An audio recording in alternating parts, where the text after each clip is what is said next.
Oh, welcome back. What a beautiful Thursday. Wow. Wow, Thursday already. Okay. You're the in charge seat. Alright, so today this is the book Thief 2, and the question is, how do young people in this novel relate to the adults? And we kind of chose a different idea. Yeah, sure. We chose a different idea of how to talk about this relationship, since we already kind of did it in Outsiders, and we don't really like the question, so we just kind of did it differently. And we talked about how adults reading this novel, an adult novel, would relate to the characters. And I think that as we read it, we see the childhood of Liesel, and we remember what our childhood was like, and it gives us more of an appreciation for the things that we have and for the experiences that we had during our childhood. Because, reading from a child's perspective is so different than reading a work of, classic literature or anything like that, because it just makes you think in a different way, and it puts you into the mind of Liesel.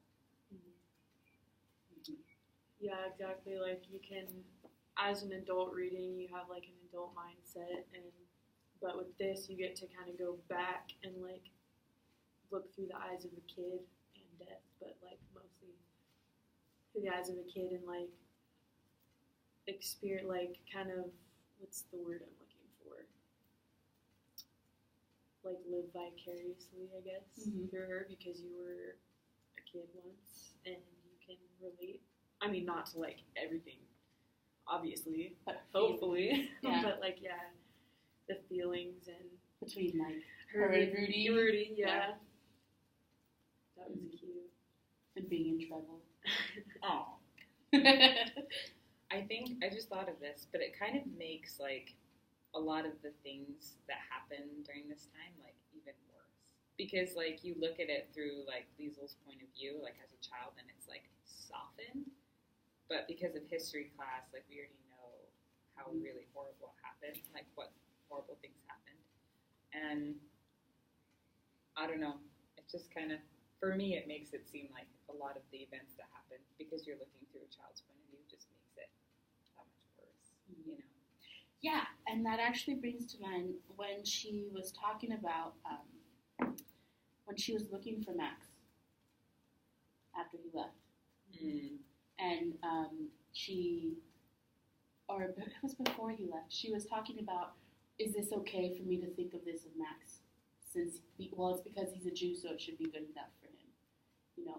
I can't remember exactly what the context was. I think it was about dying or the train. If my brother is German, dying on the train, why can't it be good enough for Max as a Jew? And so you kind of see that, and you're realizing that, because you kind of forget her narrative as a child. And then you see that, and you're like, oh yeah, that's right. History is actually real, and you remember that all of that happened. Yeah. And it kind of takes you out, but puts you in the book also. That's really interesting. Tell us, Julia. Going to how like kids relate to adults in the novel. I was thinking back to a discussion we had previously on like, how does age matter? Or like, it was an adult question like this, but it was for A Summer to Die, and I wrote about how age really doesn't matter. Like, experiences is what make you like experienced. And so in this, like how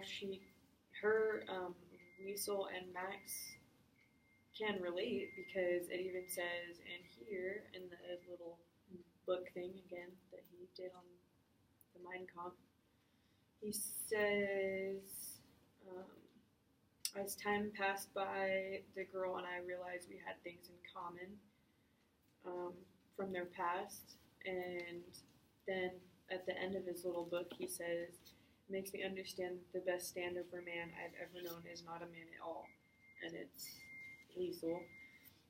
And so, like, you can kind of see that even though Liesel is a lot younger than Max, who we've come to say is 20s,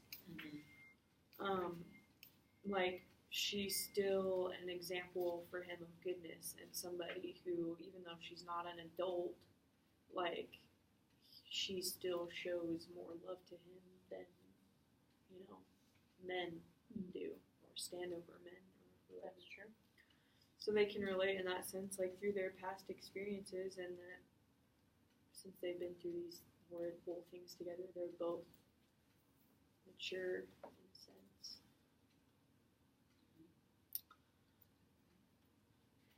Do you think Death was an adult? Yeah. I visualize him as a grown man with a bowler Me hat. too. Is the weird Not the thing. bowler hat. That's weird. I just feel like he's like, I don't know. He just talks about it like it's like, not that it's like business, but not like in the mindset of it being like cold hard, like, oh, it's just business, It's what he does. It's just who he is, and he just is, It's not sad I think it probably is sad and depressing. Mostly it's depressing because he's like, there's a section, there's one at the beginning that I underlined. Oh man, this made me so sad. So on page 24, he's like, they held hands. A final soaking farewell was let go of, and they turned and left the cemetery, looking back several times. As for me, I remained a few moments longer. I waved. No one waved back. So it's just like a very lonely existence, whatever he is. But yeah, I feel like he's an adult. He seems like an adult to me. I liked how they personalized him. Yeah. As that adult, because there's so many things. He talks about how the Fuhrer is the boss, and he's standing over you, saying, "Get it done," and he's like, "I'm trying, but you still give me more." So it's kind of like he has feelings, but he doesn't know what to do with them because there's nothing he can change. Right. Yeah. But I thought it was really interesting how he personalized that. Or like battles. He'll talk about, oh, I had to leave Liesel for this battle. That was a busy day. It's like, oh, it's so interesting. He's not like an omniscient character, is he? The narrator, Death? Because it seems as if when he jumps to other people, it's only in their time of death. But like with Liesel, he's going through a whole life. Well, it's because he took her book. Oh, yeah. Her diary. Because So wait, he's reading this? Yes. That's Sorry. why. Diary of Okay, Anne I Frank read here. this over the summer, so I have, anyways. So that's I'm why forgetting all of parts. the weird, it's so weird in the text. What page is that? I can't remember, but it says a small note from a little girl's words. It's one of those, it looks like this, and it's different from the rest of the narrative. So it's how like printed. So it's like his. Yeah, he's commenting on the life he's reading of Liesel, and he saw her in certain parts. Okay. Because he Oh says yeah, that, because he's like, I saw her again. yes. Like, at the end, it's like, I saw you again. You were much older. Like, And when I came to get you, yeah. is what he said. Yeah, to pick you up. And so, and he even says he was on Himmel Street at one time, but he didn't go to see Liesel because he was somewhere else, picking up the souls from that place. And so, why did we talk about this? Can't remember. What was your question again? Death. Is he an omniscient? Oh yeah, Yeah. that's right. So he's not omniscient. It's just he knows the story because he's interested in Liesel and picked up her book that she had dropped when she was seeing everything.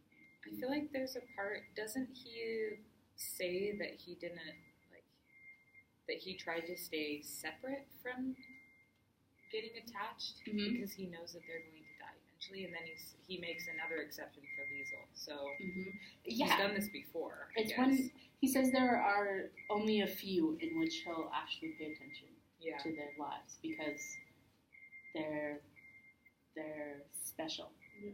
I think that's the word he uses.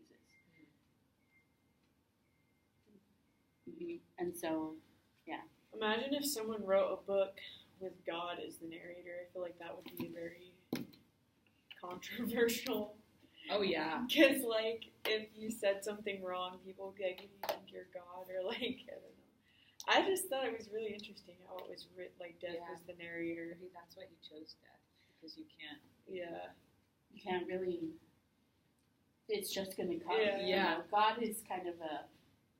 Does he exist? It's Does he not? touchy subject, But- too. Like, talking about the devil is not touchy, because people are like, They just Well, believe people that write he is. romance about the devil. yeah. Yeah. I was actually in the back. There's an interview with Zuzak. Marcus Zuzak. Yeah, and it talks about how he started writing Death as he first wrote him as a. Where is it?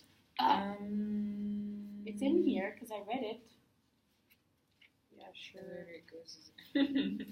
Oh, right here, question and answer. I Right got here. 3/4, okay. How did you decide to make Death the narrator? And he talks about how at first he made him cold and and it was creepy, Yeah. and then after that he had to do a bunch of rewrites to make him the way he was, Yeah. to make him be exhausted by his job, and that it's eternal. He has nothing he can do about it. So Wish I had the transcripts of what he Yeah, was here it like is. when he was creepy. Like, how creepy are we talking? he says he'd say extremely creepy things and delight in all the souls he was picking up, and the book wasn't working.